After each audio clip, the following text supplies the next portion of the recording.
WhatsApp everyone, welcome to notes. तो आज के इस वीडियो डेमोन्स्ट्रेशन के अंदर हम लोग बेसिकली इंटरसेप्टर्स को कवर करेंगे कि इंटरसेप्टर्स क्या होते हैं और नेक्स्ट जेस में हम इसको कैसे इंप्लीमेंट कर सकते हैं। ठीक है, अगर आप लेफ्ट साइड की तरफ देखें तो आपको नजर आएगा कि हम ओवरव्यू के अंदर तकरीबन सारे टॉपिक्स कवर कर चुके हैं। ठीक है, इस सिर्फ इस इंटरसेप्टर्स को छोड़कर। ठीक है, अगर आप सीरीज को फॉलो करते हुए आ रहे हैं तो आपको ये क्लियरली पता होगा कि हम तकरीबन तमाम सेक्शंस को जो है ना वो पढ़ चुके हैं सिवाय इस इंटरसेप्टर्स को छोड़कर। ठीक है, तो इंटरसेप्टर्स को डिस्कस कर लेते हैं। अब इंटरसेप्टर क्या है? बेसिकली अगेन ये क्लास है। अगर मैं नेक्स्ट जेएस के कॉन्टेक्स्ट में बात करूँ तो उस जिसको हम बेसिकली एक eight the rate injectable decorator से डेकोरेट करेंगे और उसको इंप्लीमेंट करेंगे नेक्स्ट इंटरसेप्टर को। ठीक है, और जैसे हम इसको इंप्लीमेंट करेंगे हमें बेसिकली एक मेथड मिल जाएगा जिसकी इंप्लीमेंटेशन हमें प्रोवाइड करनी पड़ेगी, तो नेक्स्ट जेएस का इंटरसेप्टर रेडी हो जाएगा। ठीक है, अब इंटरसेप्टर है क्या बेसिकली? ठीक है, इंटरसेप्टर बेसिकली क्या है कि जब भी क्लाइंट साइड से कोई रिक्वेस्ट हिट होती है कंट्रोलर की तरफ, तो अगर उसके रिक्वेस्ट या रिस्पॉन्स ऑब्जेक्ट के साथ आप कोई छेड़खानी करना चाह रहे हैं, मतलब कोई चीज़ चेंज करना चाह रहे हैं, तो आप इंटरसेप्टर्स के थ्रू कर सकते हैं। ठीक है, अब यहाँ पर आपका सवाल होगा कि सर ये काम तो हम मिडलवेयर से भी कर सकते थे। ठीक है, मिडलवेयर से हम कर सकते हैं बिल्कुल, लेकिन मिडलवेयर से मैं सिर्फ रिक्वेस्ट को चेंज कर सकता हूँ, रिस्पॉन्स को चेक नहीं कर सकता, क्योंकि मिडलवेयर बेसिकली क्या है, वन वे है, सिर्फ वो वन वे से जाती है। जैसे क्लाइंट रिक्वेस्ट हिट करता है, वन वे मिडलवेयर गया और वो दोबारा कंट्रोल तक पहुंच जाता है। ठीक है, वापसी में रिस्पॉन्स दोबारा मिडलवेयर से होते हुए नहीं गुजरता। ठीक है, तो वो जो रिस्पॉन्स को कट आउट करने का तरीका है ना, तो वो बेसिकली हम करेंगे थ्रू इंटरसेप्टर्स। ठीक है, और ये बेसिकली एक मेजर डिफरेंस है मिडलवेयर्स का और इंटरसेप्टर्स का। कि मिडलवेयर सिर्फ वन वे होते हैं। ठीक है, आप उसमें रिक्वेस्ट को तो जो है ना वो चेंज कर सकते हैं, लेकिन रिस्पॉन्स जो है ना उसमें उसको चेंज नहीं कर सकते। ठीक है, क्योंकि उस टाइम तक तो वो आपका जो कंट्रोलर है वो एग्जीक्यूट ही नहीं हुआ होता। लेकिन इंटरसेप्टर्स वो वाहिद हैं जहाँ पर आप रिक्वेस्ट को और रिस्पॉन्स को दोनों को चेंज कर सकते हैं। ठीक है, according to your business needs. ठीक है, तो इसी तरह हम लोग इसको स्टार्ट कर लेते हैं। ठीक है, अब अगर आप नीचे थोड़ा-सा स्क्रॉल डाउन कर रहे हैं तो आपको यहाँ पे वो बता देंगे कि जो है ना इंस्पायर्ड ये जो इंटरसेप्टर्स हैं ये किस चीज़ को देखते हुए इंस्पायर्ड हुए थे। ये बेसिकली इंस्पायर्ड हुए हैं एस्पेक्ट ओरिएंटेड प्रोग्रामिंग को। ठीक है, अगर आप इस पे क्लिक भी करते हैं ना तो आपको बेसिकली एक नई विकिपीडिया की लिंक पे ले जाएगा जहाँ पर एस्पेक्ट ओरिएंटेड प्रोग्रामिंग का एक जो है ना वो उन्होंने डेफिनेशंस और हिस्ट्री और वो सारी चीज़ें जो है ना वो आपको बयान की हुई हैं। ठीक है, तो अगर इसमें थोड़ा-सा ज़ूम इन कर लूँ, ठीक है, तो आपने सिर्फ इस लाइन पे गौर करना है। अगर मैं थोड़ा-सा नीचे आऊँ कि ये जो चीज़ है ये है मेन डेफिनेशन यहाँ पे। ठीक है, सिंपल एज दैट कि एस्पेक्ट ओरिएंटेड प्रोग्रामिंग क्या है कि ऐसा तरीका जिसके थ्रू मैं कुछ एक्स्ट्रा बिहेवियर ऐड कर दूँ without changing the existing code. कि जो एग्जिस्टिंग कोड जो मैंने लिखा हुआ है उसको चेंज किए बगैर मैं वो कुछ उसके अंदर एक्स्ट्रा बिहेवियर ऐड कर दूँ, तो बेसिकली कॉन्सेप्ट है एस्पेक्टेड प्रोग्रामिंग का, ओरिएंटेड प्रोग्रामिंग का। बेसिकली ये एक मेन कॉन्सेप्ट है। ठीक है, सिंपल एज दैट, इसके एंड में जाने की ज़रूरत नहीं है। लेकिन अगर उसको स्क्रॉल डाउन करें ना तो उन्होंने एक बड़ा अच्छा सिनेरियो कवर किया हुआ है, बिल्कुल जैसे कि ये वाला है। ठीक है, लेट्स सपोज करें कि मैं ट्रांसफ़र करवाना चाह रहा हूँ कुछ अमाउंट। ठीक है, हमारे फंक्शन लिखा हुआ है जिस पर हम बेसिकली कुछ इस अकाउंट से from account to this account amount transfer कर रहे हैं। ठीक है, और ये उसके अंदर हमारी लॉजिक लिखी हुई है। ठीक है, अब लेट्स सपोज करें कि इसके अंदर अमाउंट ट्रांसफ़र करने से पहले मुझे और बहुत सा एक्स्ट्रा काम करना है। मुझे चेक करना है कि क्या जो अमाउंट वो भेज रहा है उसके अकाउंट में इतने पैसे हैं भी कि नहीं है। ठीक है, और जिसको वो भेज रहा है क्या उसका अकाउंट एग्जिस्ट करता भी है कि नहीं है। ठीक है, तो बहुत से डिफरेंट हमारे पास एक्स्ट्रा बिहेवियर्स है जो यहाँ पे इंप्लीमेंटिंग में। अगर आप नीचे आएँ तो मुझे वो बेसिकली चेक करने का, सबसे पहले तो मैं चेक करूँगा कि जो यूज़र मेरे पास आ रहा है यहाँ पर इसके अंदर क्या वो ऑथराइज्ड है कि नहीं ये काम करने को, क्या वो जो ट्रांजेक्शन परफॉर्म कर रहा है वो ऑथराइज्ड है कि नहीं है, एक कंडीशन वो लगा। फिर मैंने चेक किया कि उसका जो अकाउंट बैलेंस है वो इतना है भी सही जितना वो पैसे ट्रांसफर कर रहा है। ठीक है, उसके बाद फिर मैं इसको लॉक करवा देगा। अगर जो ट्रांजेक्शन हो जाती है उसके बाद मैं लॉक करवा के बता रहा हूँ कि ट्रांजेक्शन सक्सेसफुल हो गया। अब आप देखेंगे कि इस मेन मेथड का काम क्या है, पैसों को ट्रांसफर करना। लेकिन पैसों को ट्रांसफर करने के लिए मेरे पास कुछ एक्स्ट्रा पीस ऑफ कोड है जो मुझे हर दफ़ा लिखना पड़ रहा है कि यार उसका बैलेंस चेक करो ऑथराइज्ड है कि नहीं है। ठीक है, तो ये बेसिकली मेरे पास क्या है, एक्स्ट्रा बिहेवियर है। ठीक है, और एक्सपेक्ट ओरिएंटेड प्रोग्रामिंग क्या कहती है आपको कि आप इस एक्स्ट्रा बिहेवियर को यहाँ से निकाल के अलग ले जाओ। ठीक है, और अलग आप डिफाइन करो और उसको जाके बोलो कि इस पर अगर आप इसको स्क्रॉल डाउन करें तो आपको यहाँ पर नजर आ जाएगा। ठीक है, उस बिहेवियर को आप अलग एक एक्सपेक्ट के अंदर ले जाओ और फिर उस एक्सपेक्ट को बोलो कि जब भी ये फंक्शन कॉल हो तो आपने उससे पहले ये काम, ये बिहेवियर उसके अंदर ऐड कर देना। ये एक्स्ट्रा बिहेवियर आपने क्या करना है, इसके अंदर ऐड कर देना है। ठीक है, क्योंकि अब मुझे पता है कि गेट बैलेंस का जो ये जो एक्सपेक्ट है, ये जो एडवाइस है या एक्स्ट्रा बिहेवियर है, ये मुझे इस फंक्शन के अलावा और भी कई जगह काम देगा। ठीक है, तो ये बेसिक कॉन्सेप्ट है एस्पेक्ट ओरिएंटेड प्रोग्रामिंग का। और ये एक्सपेक्ट ओरिएंटेड प्रोग्रामिंग अगर आपको नेस्ट.जेएस में करनी है ना तो आप थ्रू इंटरसेप्टर्स करेंगे। ठीक है, ये कुछ मुझे लगता है कि थ्योरी काफ़ी ज़्यादा हो गई है, हम डायरेक्ट अब इम्प्लीमेंटेशन की तरफ आते हैं। ठीक है, तो अब हम सब चलते हैं अपने वेबस्टॉर्म की तरफ। Simple as that. ठीक है, वेबस्टॉर्म ये रहा मेरे पास। ठीक है, यहाँ पे सिंपल मेरे पास, मैं अगर थोड़ा सा आपको दिखा दूँ तो मेरे पास फाइल स्ट्रक्चर कुछ ये पड़ा हुआ है कि सिंपल एक मेन डॉट टी की फाइल है और मेरे पास एक मेन रूट मॉड्यूल है। ठीक है, अब तक मैंने कोई एक्स्ट्रा मॉड्यूल नहीं बनाया। तो हमें काम करते हैं कि फ़िलहाल जो है ना एक्स्ट्रा मॉड्यूल की हमें ज़रूरत नहीं है क्योंकि हमने सिर्फ इंटरसेप्ट को देखना है। तो मैं यहीं पे कंट्रोलर बना लेता हूँ। ठीक है, सिंपल एज दैट। तो मैं कर लेता हूँ, लेट्स सपोज करेंगे ऐप डॉट कंट्रोलर बना लेता हूँ मैं यहाँ पे .ts कर लेते हैं इसको, ठीक है।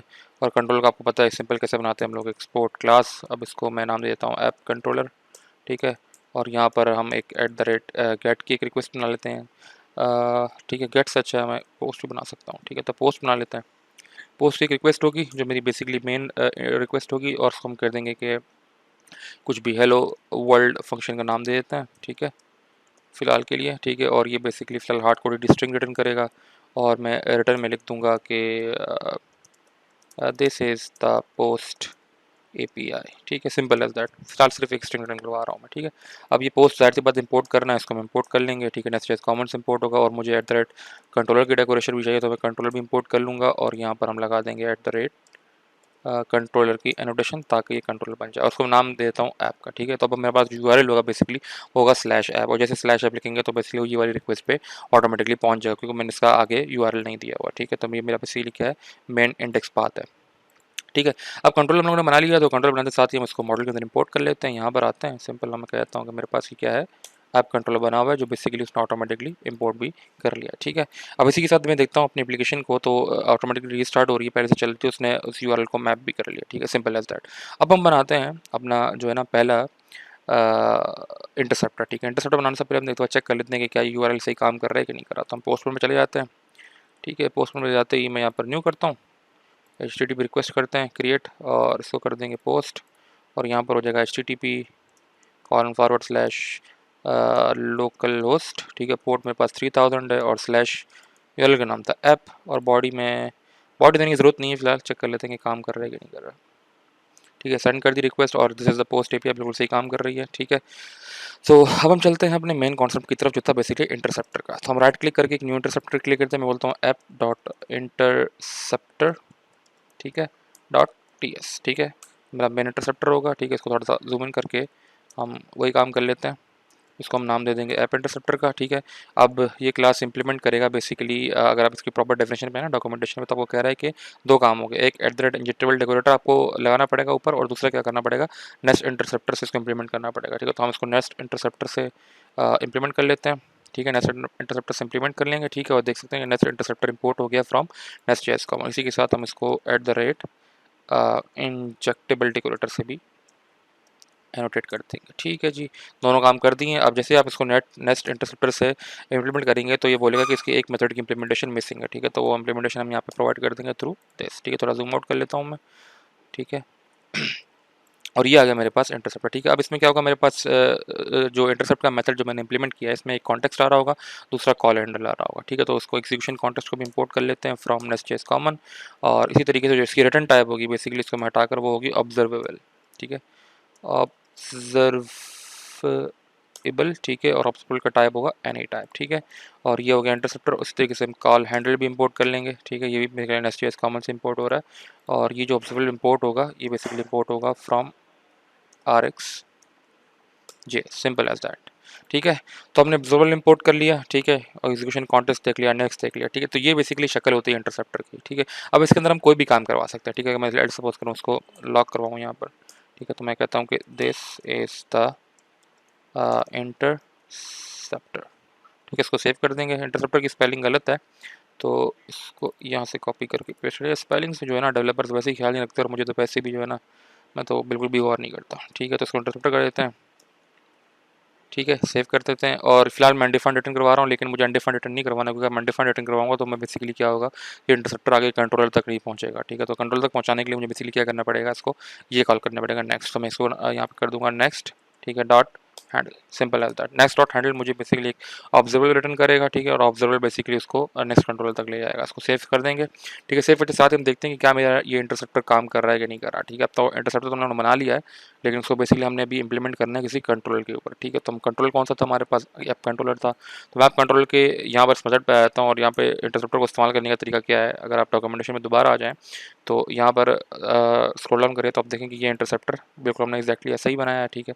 और इसको बेसिकली इस्तेमाल करने का तरीका क्या है कि आप eight the rate use interceptor की का डेकोरेटर इस्तेमाल करते हैं, और उसके अंदर नाम पास करते हैं वो वाला इंटरसेप्टर जो आप इस्तेमाल करना चाह रहे हैं, ठीक है। Simple as that. तो हम यहाँ पे आ जाएंगे, हम at the rate use interceptor, ठीक है जी। ये भी नेस्ट.js कॉमन से इंपोर्ट होगा, ठीक है। थोड़ा जूम आउट कर लेता हूँ मैं, ठीक है। और यहाँ पर हम नाम दे देंगे हमारा जो बेसिकली ऐप इंटरसेप्टर था, ठीक है। ये इंटरसेप्टर यहाँ पे लग चुका है। सेव कर लेंगे। सेव करते साथ ही हम देखते हैं कोई एरर तो नहीं आ रहा है मेरे पास, ठीक है। एप्लीकेशन की स्टार्ट हो रही है, कोई एरर नहीं है। अब एक दफ़ा ये रिक्वेस्ट हिट करके देखते हैं क्या मेरे पास इंटरसेप्टर काम कर रहा है कि नहीं कर रहा है। मैंने सेंड किया दोबारा, ठीक है। मेरे पास रिस्पॉन्स भी आ गया जो मुझे लेके आना चाहिए था, और बेसिकली मेरे पास लॉग भी आ चुका है जिसमें बता रहा है कि दिस इज़ द इंटरसेप्टर। इसका मतलब क्या है, जो मेरी रिक्वेस्ट है बेसिकली वो इंटरसेप्टर के थ्रू होते हुए गुजरती हुई बेसिकली जो यहाँ तक आ रही है, ठीक है। अब लेट्स सपोज करें कि मैं इसके अंदर क्या करना चाह रहा हूँ कि मैं कोई भी चीज़ जो है ना वो रिक्वेस्ट के थ्रू पास करवाना चाह रहा हूँ, ठीक है। तो अगर आप इंटरसेप्टर के अंदर आए हैं तो यहाँ पर मैं आपको देख सकते हैं मेरे पास एग्जीक्यूशन कॉन्टेक्स्ट है, ठीक है। अब एग्जीक्यूशन कॉन्टेक्स्ट के थ्रू मैं काफ़ी चीज़ें यहाँ पे चेंज भी कर सकता हूँ, ठीक है। और काफ़ी चीज़ें जो है ना हम उसके थ्रू, अगर आपको याद हो तो एग्जीक्यूशन कॉन्टेक्स्ट बेसिकली एक्सटेंड हो रहा था आर्गुमेंट होस्ट से, जिसके नीचे हमारे पास सारी एब्स्ट्रैक्शन लेयर है एससीएस की, ठीक है। तो इस एग्जीक्यूशन कॉन्टेक्स्ट से हम बेसिकली रिक्वेस्ट के साथ कुछ भी कर सकते हैं और रिस्पॉन्स के साथ भी कुछ भी कर सकते हैं, ठीक है।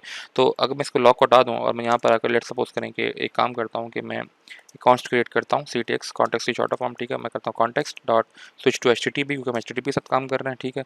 और मैं यहाँ पर लेके आ आता हूँ रिक्वेस्ट को इक्वल्स टू रिक्वेस्ट, ठीक है। और यहाँ पर रिक्वेस्ट नहीं बल्कि कॉन्टेक्स्ट लेंगे हम, कॉन्टेक्स्ट डॉट और गेट रिक्वेस्ट कर देंगे, ठीक है। और इसकी टाइप जो रिटर्न टाइप होगी बेसिकली वो रिक्वेस्ट होगी, और उस रिक्वेस्ट की शक्ल बेसिकली होगी एक्सप्रेस की। तो मैं उसको इंपोर्ट कर लेता हूँ। ये काम हम ऑलरेडी कर चुके हैं, वही काम दोबारा जो है ना उसको मैं एक्सप्लेन कर रहा हूँ, इतना डिटेल में नहीं चाह रहा, तो मैं सिंपल इसको सिर्फ राइट कर रहा हूँ, ठीक है। एक्सप्रेस इंपोर्ट कर लिया रिक्वेस्ट को। अब इस रिक्वेस्ट को तो हम कोई भी काम जो है एक्स्ट्रा कर सकते हैं। लेट्स सपोज करें कि मैं रिक्वेस्ट, और यहाँ बस थोड़ी इसको रिक्वेस्ट कर देता हूँ डॉट बॉडी, ठीक है। और बॉडी के अंदर लेट्स सपोज करें मैं नेम में, ठीक है, इक्वल्स टू नाम दे देते हैं कि दिस इज़ द नेम, ठीक है। ये एक एक्स्ट्रा पैरामीटर मैं इसके साथ रिक्वेस्ट की बॉडी के साथ अटैच करवा के दे रहा हूँ, ठीक है। अब आपको याद हो तो जब हम रिक्वेस्ट हिट कर रहे हैं तो हम कोई बॉडी प्रोवाइड नहीं कर रहे हैं, लेकिन यहाँ पर हम इंटरसेप्टर के थ्रू जो है ना बेसिकली इसकी बॉडी के अंदर जाकर एक नेम का पैरामीटर हम उससे प्रोवाइड कर रहे हैं, ठीक है। अब मैं क्या करता हूँ कि ये देखने के लिए कि मेरे पास ये बॉडी का पैरामीटर जो मैंने ऐड किया है क्या ये इंटरसेप्टर्स को ऐड करता है नहीं करता, हम इसको चेक करने के लिए कंट्रोल में आते हैं, और यहाँ पर मैं @ आपको याद हो तो रिक्वेस्ट का एनोटेशन इस्तेमाल करता हूँ पैराम डेकोरेटर, और मैं इसको नाम दूंगा रिक्वेस्ट, और यहाँ पर हम इसको कर देंगे रिक्वेस्ट, और इसी तरीके से हम @response भी ले आते हैं, ठीक है जी। और इसी तरीके से हम इसको कर देंगे रेस, और ये हो जाएगा रिस्पॉन्स, ठीक है जी।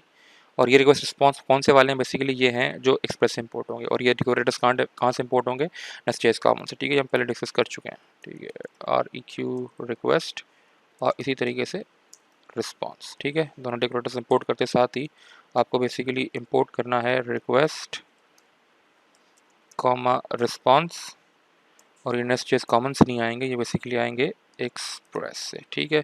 और इसी के साथ जब हम स्ट्रिंग रिटर्न कर रहे हैं बेसिकली अब हम इसको क्या कर देंगे, एनी कर देंगे, ठीक है। और इसके साथ ही मैं यहाँ से रिस्पॉन्स रिटर्न करवाऊँगा रिस्पॉन्स, ठीक है, डॉट जेसन कर देंगे।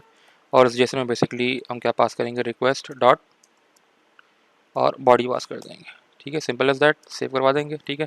अब जो भी बेसिकली मेरे पास बॉडी आ रही होगी इस रिक्वेस्ट के अंदर बेसिकली वो मुझे कहाँ मिल जाएगी, रिक्वेस्ट डॉट बॉडी के अंदर मिल जाएगी, और उसको मैं उसी के रिस्पॉन्स के अंदर सेंड करवा दूँगा, ठीक है। सिंपल एज दैट, सेव कर लेंगे, चेक करेंगे कोई एरर तो नहीं, कोई एरर नहीं है मेरे पास।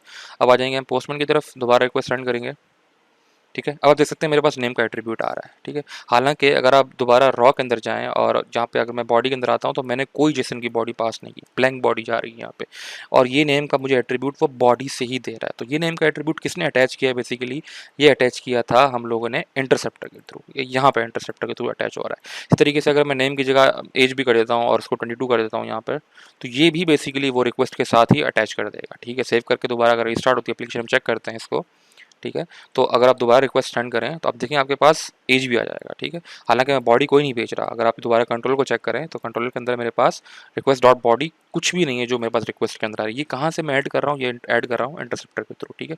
तो ये काम बेसिकली जो है ना वो इंटरसेप्टर के अंदर हो रहा है, ठीक है। अब आप कहेंगे कि यार ये काम तो हम बेसिकली मिडिलवेयर के थ्रू भी कर सकते हैं, लेकिन मिडिलवेयर में जिस तरह हम डिस्कस कर चुके हैं, मिडिलवेयर के अंदर आप रिक्वेस्ट के साथ तो खेल सकते हैं लेकिन रिस्पॉन्स के साथ नहीं खेल सकते, क्योंकि मिडिलवेयर के अंदर हम रिक्वेस्ट जब आ रही होती है वो तो मिल जाती है लेकिन रिस्पॉन्स नहीं मिलता, जो बेसिकली इस कंट्रोलर को एग्जीक्यूट करने के बाद हमारे पास रिस्पॉन्स आएगा, ठीक है। वो काम सिर्फ और सिर्फ हम कहाँ कर सकते हैं, वो काम हम कर सकते हैं इंटरसेप्टर्स के थ्रू, ठीक है। रिस्पॉन्स को चेंज करना, रिक्वेस्ट को तो कर सकते हैं लेकिन रिस्पॉन्स को चेंज करने का काम वो इंटरसेप्टर के थ्रू ही होगा, ठीक है। वो भी चेक कर लेते हैं, ठीक है। अगर आप सिंपल यहाँ पे आए लेट्स सपोज करें कि ये जो रिक्वेस्ट की बॉडी नाम इसको हम ये रहने देते हैं।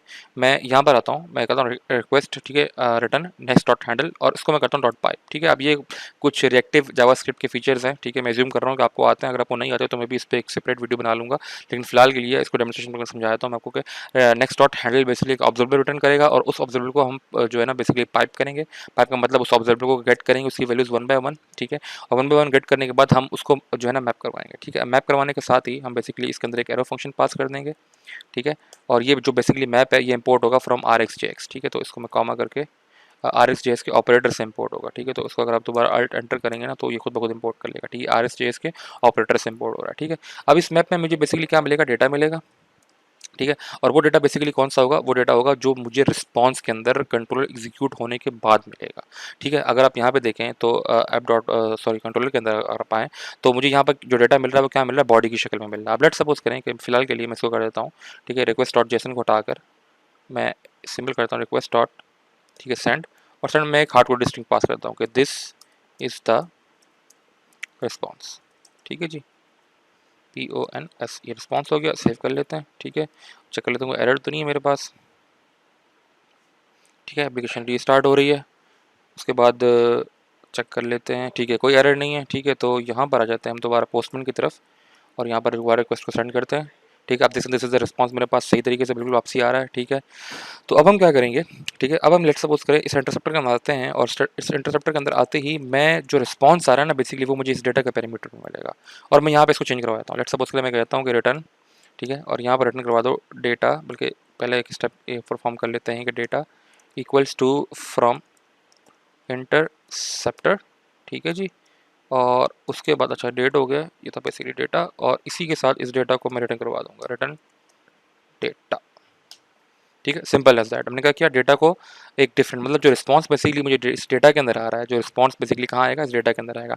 उस डेटा के अंदर रिस्पॉन्स क्या आ रहा है, वो रिस्पॉन्स आ रहा है ये वाला, दिस इज द रिस्पॉन्स, ठीक है। लेकिन उसको मैं क्या कह रहा हूँ, इंटरसेप्टर के अंदर आके कह रहा हूँ कि उस रिस्पॉन्स को चेंज कर दो इसके अंदर फ्रॉम इंटरसेप्टर के बराबर कर दो, ठीक है। और उसको फिर दोबारा क्या कर दो, सेंड कर दो, ठीक है। तो अब मैं रिस्पॉन्स को चेंज करवाना चाह रहा हूँ, मैं सेव कर लेता हूँ, दोबारा रिस्टार्ट करता हूँ, ठीक है। तो उसको दोबारा रिस्टार्ट किया तो देख सकते हैं आपके पास कि आपको एरर कोई भी नहीं आ रहा, ठीक है। एप्लीकेशन बिल्कुल सक्सेसफुली काम कर रही है, ठीक है।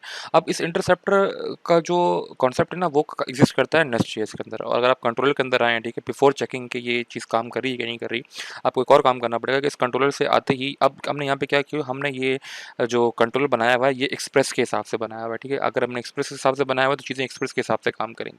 तो मैं बेसिकली चाह ये रहा हूँ, ठीक है, कि हम इसको एक्सप्रेस वाले स्ट्रक्चर से निकाल कर दोबारा नेस्ट.js में ले आएँ, क्योंकि इंटरसेप्टर्स जो है ना वो सिर्फ नेस्ट.js के अंदर एग्जिस्ट करते हैं, और नेस्ट.js के अंदर ही हम लोग इसको काम में ला सकते हैं, ठीक है। तो आप सिंपल के काम करें, इन पैरामीटर्स को हटा दें क्योंकि मुझे इनकी ज़रूरत नहीं थी, मैं जो समझाना था समझा चुका हूँ, ठीक है। और यहाँ पर आते ही इसको डॉट सेंड नहीं करेंगे, हम सिंपल एक स्ट्रिंग रिटर्न करवाते हैं कि दिस इज़ द रिस्पॉन्स, ठीक है। हार्ड कोड स्ट्रिंग कर दी, ठीक है। अब ये रिस्पॉन्स आ रहा है, इसके साथ हम उसको सेव कर लेंगे, एप्लीकेशन दोबारा स्टार्ट होगी। अब ये रिस्पॉन्स वो जो बेसिकली कहाँ से जा रहा है मेरे पास, इस यूआरएल से जा रहा है, ठीक है। और अब हमने जो बेसिकली पहले एक्सप्रेस का स्ट्रक्चर बनाया हुआ था इसके अंदर रिक्वेस्ट और रिस्पॉन्स ऑब्जेक्ट को इस्तेमाल करते हुए, अब हम इसको हटा के इसको बेसिकली नेस्ट के हवाले कर दिया, ठीक है। अब क्योंकि नेस्ट के हवाले कर दिया तो नेस्ट बेसिकली क्या करेगा, इस इंटरसेप्टर के थ्रू वो चीज़ें चेंज कर देगा, ठीक है। अब यहाँ से अगर आप गौर करें तो मेरे पास रिस्पॉन्स क्या जा रहा है, वो स्ट्रिंग जा रही है जिसका नाम है दिस इज द रिस्पॉन्स, ठीक है। और यहाँ पर मैं रिस्पॉन्स क्या भेज रहा हूँ बेसिकली, अगर आप देखें तो रिटर्न करवा रहा हूँ फ्रॉम इंटरसेप्टर, ठीक है। लास्ट टाइम मैंने देखा हुआ अपनों ने कि मैंने इसको यूँ किया हुआ था, ठीक है, data equals to from interceptor, ठीक है। लेकिन इसको आप चेंज भी कर सकते हैं, ठीक है। फ्रॉम इंटरसेप्टर कर दें, आप रिटर्न डेटा करवा दें, बात एक ही है, ठीक है। अगर मैं यहाँ पे यूँ कर दूँ कि रिटर्न डेटा, ठीक है, ये भी कर सकते हैं आप, और डायरेक्ट जो मैंने किया था वो भी कर सकते हैं, ठीक है। इसको सेव कर लेते हैं, ठीक है। सेव करते साथ ही अब हम एक चीज़ चेक करेंगे कि मेरे पास, अब चेक ये करना है कि देखते हैं कि रिस्पॉन्स मेरे पास ये वाला आता है या ये वाला आता है, ठीक है। तो इसको पोस्टमैन में चले जाते हैं, ठीक है, और वही रिक्वेस्ट है स्लैश ऐप वाली सेंड करते हैं। तो आप देख सकते हैं मेरे पास जो रिस्पॉन्स आ रहा है वो कहाँ से आ रहा है, फ्रॉम इंटरसेप्टर। तो ये मेन कॉन्सेप्ट है इंटरसेप्टर का। बेसिकली अब मैंने किया क्या, आप जो बेसिकली अगर गौर करें तो कंट्रोलर से जो बेसिकली मेरे पास रिस्पॉन्स आ रहा है वो ये आ रहा था, दिस इज द रिस्पॉन्स। लेकिन मैंने क्या किया, इस रिस्पॉन्स को जाके इंटरसेप्टर के अंदर जाते ही मैंने इसको चेंज कर दिया, क्या कर दिया, चेंज कर दिया। अब क्या होगा, वो जैसे ही रिस्पॉन्स इस इंटरसेप्टर से होते हुए गुजरेगा वो उस डेटा को चेंज करके from this is the response से हटा कर क्या कर देगा, फ्रॉम इंटरसेप्टर के बराबर कर देगा, ठीक है। तो ये मेन कॉन्सेप्ट है इंटरसेप्टर्स का नेस्ट.js के अंदर, ठीक है। इसको आप बेसिकली जो है ना अलग अलग डिफरेंट बिजनेस यूज़ केस के हिसाब से जो है ना इसको आप अडॉप्ट कर सकते हैं, ठीक है। जो भी आपका बिजनेस यूज़ केस होगा, जो भी आपकी बिजनेस लॉजिक होगी, उसके हिसाब से आप इंटरसेप्टर को इस्तेमाल करते हुए रिक्वेस्ट और रिस्पॉन्स दोनों के साथ खेल सकते हैं, ठीक है। तो ये कॉन्सेप्ट है बेसिकली नेस्ट.js इंटरसेप्टर्स का। ठीक है। एक एडिशनल चीज़ आपको बताना चाह रहा हूँ कि ये इंटरसेप्टर्स बेसिकली जो है ना वो पूरे कंट्रोलर्स पे भी लग सकते हैं, ठीक है, और पूरे कंट्रोलर्स के मेथड भी लग सकते हैं। अगर आपने गौर किया हो तो हमने बेसिकली कहाँ लगाया है इसको, एक मेथड के ऊपर लगाया है, ठीक है। तो मेथड पे भी लग सकते हैं ये, और पूरे कंट्रोल पे भी लग सकते हैं, और ये ग्लोबल भी हो सकते हैं, ठीक है। अगर आप नीचे स्क्रॉल डाउन करें ना, तो ये आपके पास app dot use global interceptors का एक फंक्शन है, ठीक है। उसके अंदर आप बेसिकली वो इंटरसेप्टर पास करके इसको ग्लोबली, मतलब पूरे तमाम कंट्रोलर और तमाम राउट्स के लिए भी बना सकते हैं, ठीक है। तो ये था ओवरऑल जो है ना वो समरी थी बेसिकली नेस्ट.जेएस के इंटरसेप्टर्स की। उम्मीद करता हूँ आपको कुछ ना कुछ इंटरसेप्टर्स के मुतालिक समझ आया होगा, ठीक है। अगर आपको मेरा कंटेंट पसंद आ रहा है तो please like and subscribe the channel, और उम्मीद करता हूँ कि आप आगे भी जो है ना मुझे इसी तरीके से सपोर्ट करते रहेंगे, ठीक है। तो थैंक्स फॉर वॉचिंग।